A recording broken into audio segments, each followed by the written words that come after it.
तो वहाँ बोले कि आपका बच्चा सरगुजा लैंग्वेज में बात करता है और जो बड़े घर के बच्चे आते हैं वो हिंदी में बात करते हैं। इसलिए जो बड़े घर के बच्चे आते हैं वो आपके बच्चे का भाषा सीख जाएंगे करके हम नहीं रख पाएंगे आपके बच्चे को। सरगुजिया बोलना गुनाह।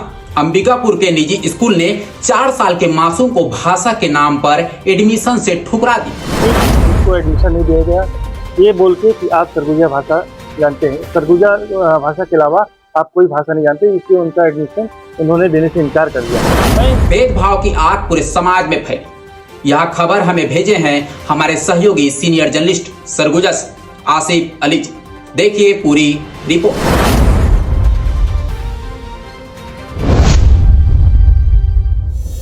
नमस्कार, जय जोहार, जय छत्तीसगढ़। मैं योगेश कुमार साहू और आप देख रहे हैं दा छत्तीसगढ़। कल्पना कीजिए, एक 4 साल का नन्हा सा बच्चा, खिलखिलाता चेहरा, निर्दोष आंखें और अपनी मातृभूमि की सरगुजिया बोली में मासूमियत से कुछ बोलता हो। वो स्कूल जाने का सपना देख रहा था, नई किताबें, दोस्तों और पढ़ाई का उल्लास। लेकिन स्कूल का दरवाजा उसके लिए बंद हो जाता है सिर्फ क्योंकि वो सरगुजिया बोलता है। दूसरे बच्चे को बिगाड़ देगा। यह कोई काल्पनिक कहानी नहीं, बल्कि छत्तीसगढ़ के अंबिकापुर से सामने आई है। चौंकाने वाला, दर्द भरा और सोचने पर मजबूर करने वाला वास्तविक मामला है। अंबिकापुर के चोपड़ापारा स्थित सौरंग किड्स एकेडमी में यह घटना घटी। बच्चे के अभिभावक ने बताया कि उन्होंने अपने 4 वर्षीय बेटे सत्यम को एडमिशन दिलाने के लिए स्कूल में संपर्क किया। स्कूल प्रबंधक ने पहले बच्चे को पूरे 1 हफ्ते तक डेमो क्लास में रखा। बच्चा क्लास में गया, टीचर ने उससे बात की, सवाल पूछे। बच्चे ने अपनी सरगुजिया बोली में ही जवाब दिया, जैसे घर में माँ बाप से सीखा था। लेकिन 1 हफ्ते बाद स्कूल प्रबंधन ने अचानक एडमिशन देने से मना कर दिया। अभिभावकों का आरोप है कि स्कूल वाले ने साफ कहा, बच्चा सरगुजिया भाषा बोलता है, इससे दूसरे बच्चे भी प्रभावित हो सकते हैं, बिगड़ जाएंगे। कुछ रिपोर्ट में तो यह भी कहा गया, स्कूल ने टिप्पणी की है जैसे बड़े घर के बच्चे सीख जाएंगे। इस फैसले ने पूरे परिवार को आहत कर दिया। माता पिता सदमे में हैं। उनका नन्हा सा बच्चा अपमान का शिकार हो गया, सिर्फ अपनी स्थानीय बोली के लिए। राजकुमार यादव। सर, मैं अभी फिलहाल तो चोपड़ापारा में रहता हूँ। बच्चे का एडमिशन करने गए थे? जी, बच्चे का एडमिशन कराने गया था वहाँ स्कूल में, सौरंग किड एकेडमी स्कूल में गया था। तो वहाँ बोले गए, प्रिंसिपल और मैडम टीचर लोग से बात किया मैं, तो वहाँ बोले कि आपका बच्चा सरगुजा लैंग्वेज में बात करता है और जो बड़े घर के बच्चे आते हैं वो हिंदी में बात करते हैं। इसलिए जो बड़े घर के बच्चे आते हैं वो आपके बच्चे का भाषा सीख जाएंगे करके हम नहीं रख पाएंगे आपके बच्चे को। कौन सी क्लास में करवाने गए थे? नर्सरी में करवाने गया था। क्या लगता है सरगुजा बोली में बात करने पे एडमिशन नहीं दिया गया, कितना सही मानते हैं? सर, मैं तो इस बात को बहुत गलत मानता हूँ। जो सरगुजा का बच्चा है वो सरगुजा में ही बात करेगा। मैं तो यही चाहता हूँ।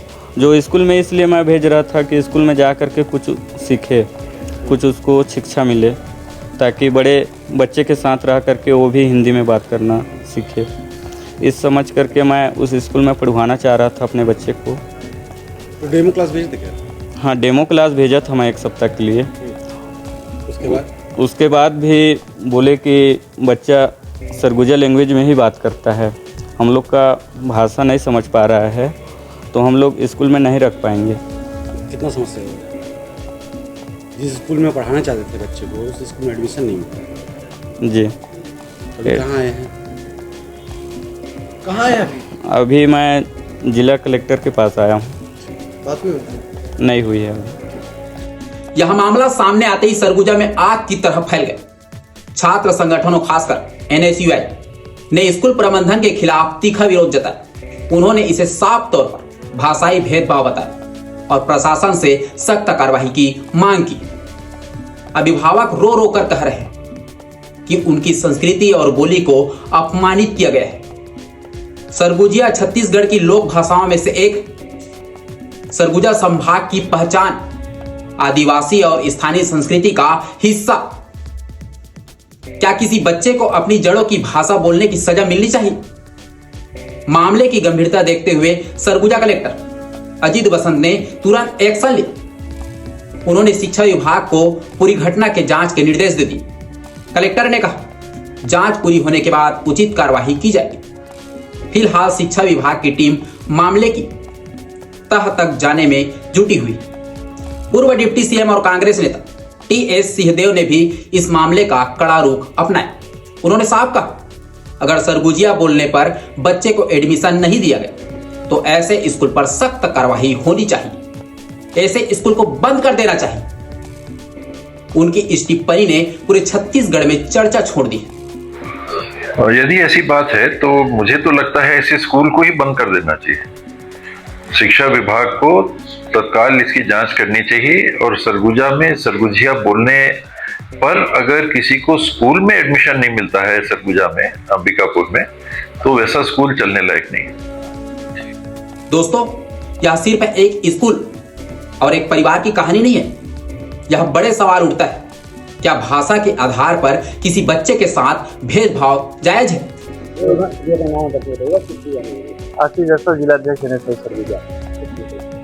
एक मामला है, ग्रामीण क्षेत्र का बच्चा था जो कि सौरंग किड्स एकेडमी में एडमिशन लेना चाहता था, लेकिन उसको एडमिशन नहीं दिया गया, ये बोल के कि आप सरगुजा भाषा जानते हैं, सरगुजा भाषा के अलावा आप कोई भाषा नहीं जानते, इसलिए उनका एडमिशन उन्होंने देने से इनकार कर दिया। मैं इन संस्थानों से पूछना चाहता हूँ, क्या सरगुजा बोली बोलना अपराध है क्या? क्या सरगुजा के लोगों को इंग्लिश मीडियम में पढ़ने का मौका नहीं मिलना चाहिए क्या? ऐसे मानसिकता वाले लोगों के खिलाफ आज हम लोग कलेक्टर सरगुजा को ज्ञापन देने आए हैं कि ऐसे संस्थान जो कि भाषा पे अपना अधिकार जमाकर इनकी शिक्षा को समाप्त करने की कोशिश कर रहे हैं, उनके खिलाफ आज हम लोग कलेक्टर महोदय को ज्ञापन देना है कि इनकी संस्था की मान्यता को रद्द कर दिया जाए।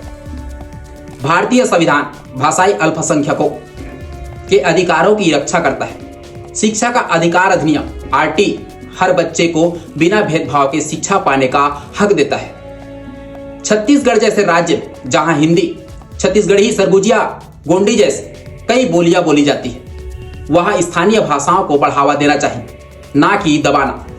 विशेषज्ञ कहते हैं कि मातृभाषा में शुरुआती शिक्षा बच्चे के मानसिक विकास के लिए बेहद जरूरी होता है।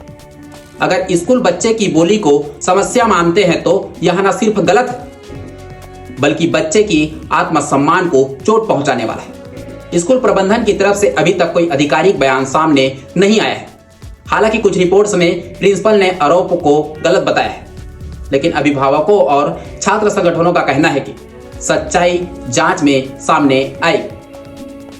अंबिकापुर के इस मामले ने पूरे सरगुजा संभाग को झकझोर कर रख दिया। लोग सवाल पूछ रहे हैं, क्या निजी स्कूल अपनी मनमानी कर सकते हैं? क्या संस्कृति और बोली को एडमिशन का आधार बनाया जा सकता है? क्या हमारे बच्चे अपनी जड़ों से कटकर ही अच्छे छात्र बन सकते हैं? द छत्तीसगढ़ इस पूरे मामले पर नजर बनाए हुए हैं। हम शिक्षा विभाग की जांच रिपोर्ट का इंतजार कर रहे हैं और आगे की हर अपडेट आपको देंगे। अंत में एक बात कहना चाहता हूं, शिक्षा का मंदिर हर बच्चे के लिए खुला होना चाहिए, चाहे वो किसी भी भाषा में हो, सरगुजिया हो, छत्तीसगढ़िया हो या हिंदी। भाषा तो सिर्फ एक माध्यम है, ज्ञान की प्यास तो एक ही है। हमें अपनी संस्कृति, विविधता और गले लगाना चाहिए, ना कि उसे दबाना। जब तक हर मासूम को बिना भेदभाव के स्कूल का दरवाजा ना मिले, तब तक यह लड़ाई जारी रहेगी। यह थी द छत्तीसगढ़ की विशेष रिपोर्ट। मैं योगेश कुमार साहू, नमस्कार। जय छत्तीसगढ़, जय सरगुजा।